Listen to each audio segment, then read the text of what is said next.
Et bonjour les anatomistes et bienvenue dans cette nouvelle vidéo consacrée à une série de vidéos sur les techniques qui sont utilisées en kinésithérapie.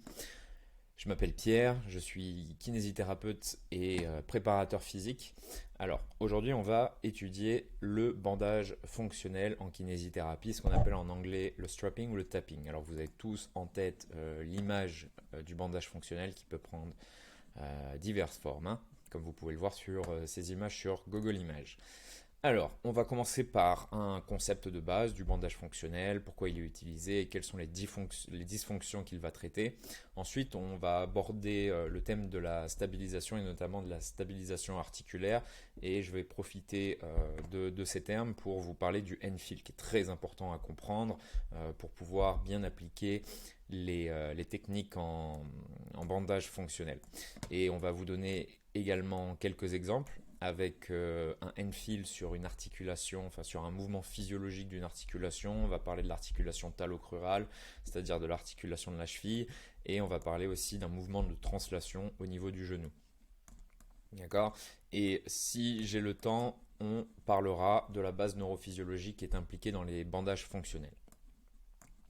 Donc commençons. À quoi ça sert? Quels sont les objectifs du bandage fonctionnel et quelles sont les dysfonctions qu'ils vont traiter?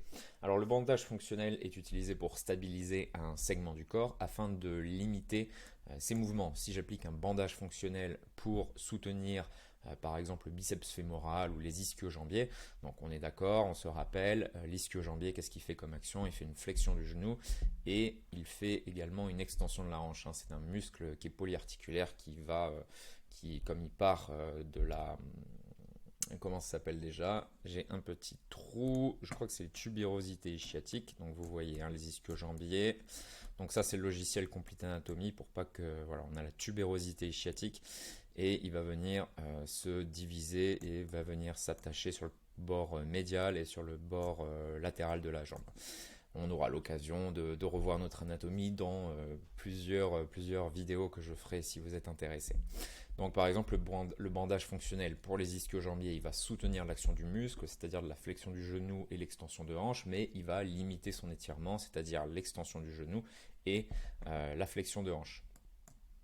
Alors, stabiliser un segment du corps afin de limiter ses mouvements. Il va remplacer mécaniquement un tissu qui est en cours de réparation. Okay, il va modifier évidemment la biomécanique articulaire et va permettre au patient d'effectuer d'autres mouvements de façon un petit peu plus confortable, surtout s'il s'est fait une lésion. On aura l'occasion de parler du N-fil, c'est très important. Alors, quelles sont les dysfonctions que traitent les bandages fonctionnels? Vous vous en doutez, augmenter la flexibilité des tissus périarticulaires, va traiter aussi des altérations de la physiologie articulaire, du système lymphatique aussi, c'est très utilisé, et le système circulatoire, et va traiter aussi des altérations au niveau du contrôle moteur, de l'activation musculaire et de la sensibilité. Alors on va aborder le thème de la stabilisation. Les articulations ont principalement deux composantes en termes de stabilisation. On va avoir la stabilité passive et la stabilité active. Évidemment, la stabilité passive dépend de la capsule et des ligaments, d'accord, qui viennent renforcer l'articulation, et la stabilité active est propulsée par les muscles squelettiques. Alors au niveau des thérapies qui sont appliquées, généralement en stabilité passive, on va utiliser la thérapie manuelle où je vais venir mobiliser un segment, une structure d'un patient avec, c'est le kiné qui va faire le mouvement, d'accord. Le patient n'est pas actif et on va faire aussi de la stabilité active. Alors on peut faire de la thérapie manuelle et du bandage fonctionnel dans le cas de la stabilité passive, et dans la stabilité active, on va faire par exemple des étirements, de la proprioception et même du bandage fonctionnel. Alors comment on peut savoir quels sont les tissus qui sont responsables d'une augmentation apparente de la flexibilité? Alors la flexibilité, on va la définir dans ces termes, c'est la disposition des tissus qui va permettre le mouvement, d'accord, sans se blesser d'une ou plusieurs articulations. Le N-fil, qui est un concept en kinésithérapie très important, qu'on peut appeler en français alors je sais pas exactement le mot, je suis en train de le chercher, le ressenti, la sensation finale, etc. Alors je ne sais pas comment ils le traduisent en français. Je pense qu'on pourrait dire la sensation finale.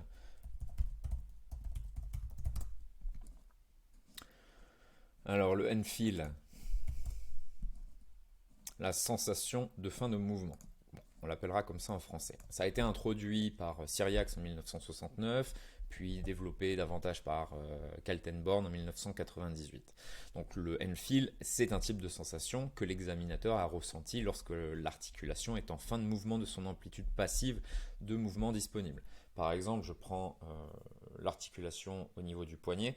Si je fais une mobilisation passive, vous voyez en extension, là l'examinateur va sentir soit une rigidité, soit mou, etc.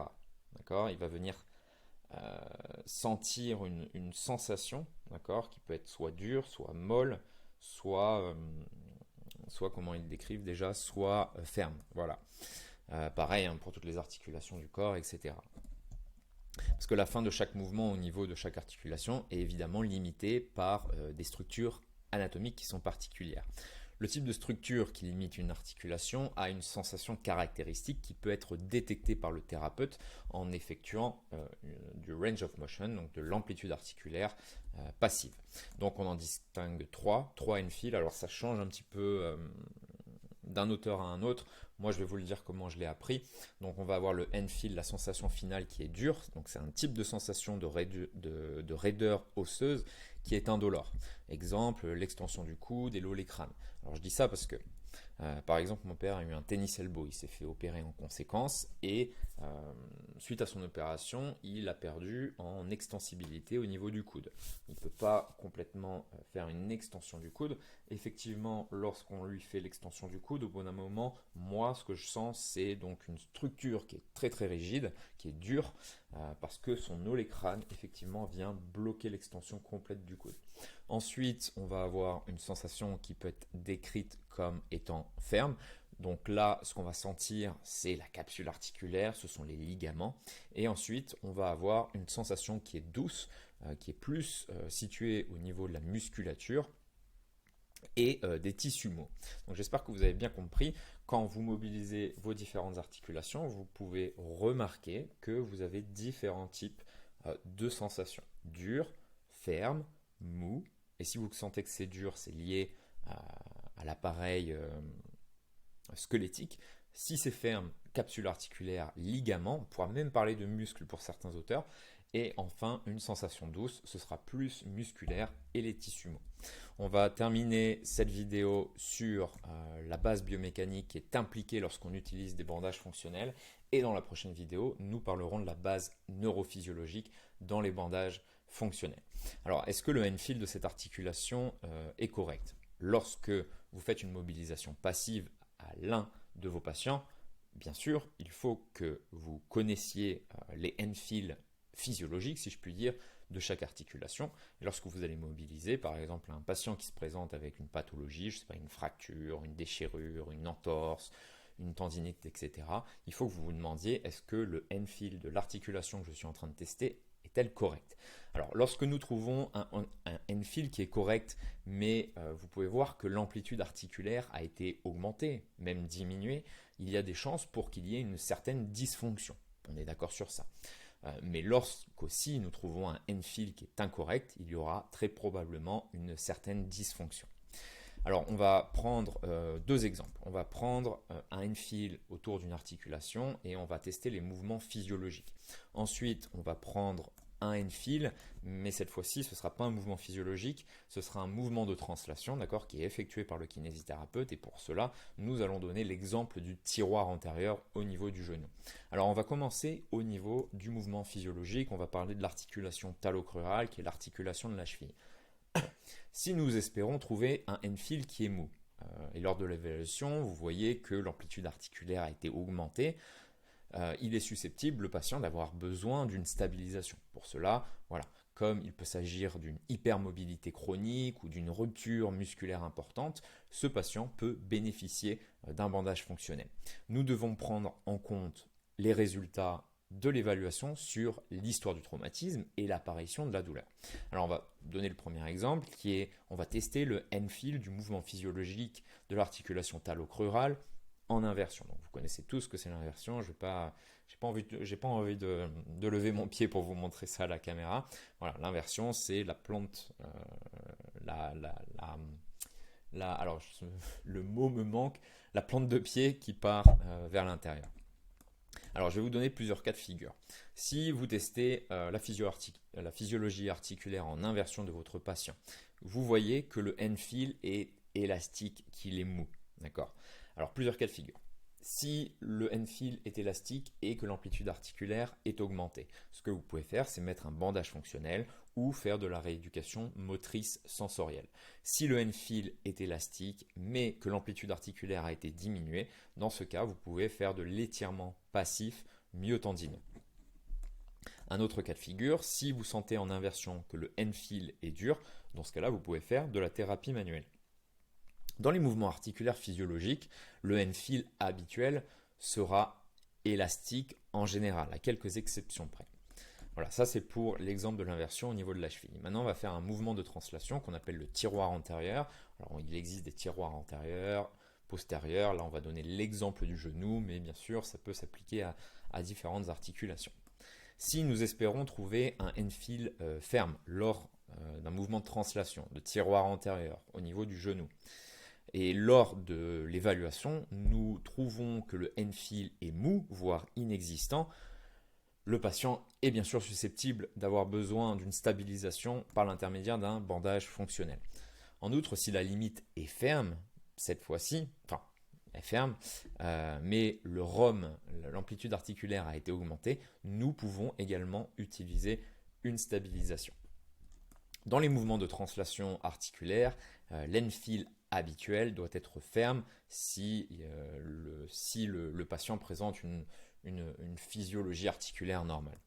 Donc, on va tester le N-fil du tiroir antérieur. On va faire comme avec l'articulation talocrurale, cette fois-ci au niveau du genou.